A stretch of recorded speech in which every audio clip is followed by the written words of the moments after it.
মুসলিমের হাদিস, রাসূল সাল্লাল্লাহু আলাইহি ওয়াসাল্লাম বলেন, কেউ যখন তওবা করে আল্লাহ কত খুশি হয় জানো?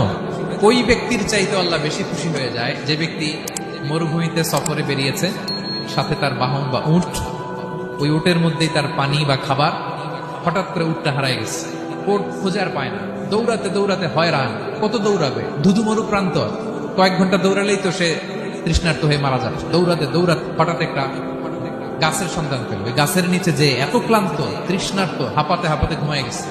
হঠাৎ ঘুম থেকে জেগে ওঠে, ওঠটা পাশি দাঁড়ায় আছে।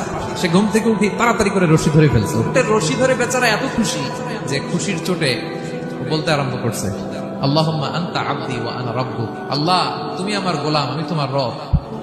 তুমি দয়া করে এই ওটটা ফিরাই দিছো, আজকে তুমি ওটটা ফিরাই না দিলে আমি তো মরে যেতাম। প্রশংসা তোমার। চোটে সে যখন আমি আল্লাহরে ওর গোলাম বানাই আর ওরে আমার রব বানাই, ওই লোকটা ওই মুহূর্তে ঠিক যত খুশি, আমার কোনো বান্দা তওবা করে যখন আমার কাছে ফিরে আসে, আমি আল্লাহ ওই বান্দার উপর তার চাইতে বেশি খুশি হয়ে যায়।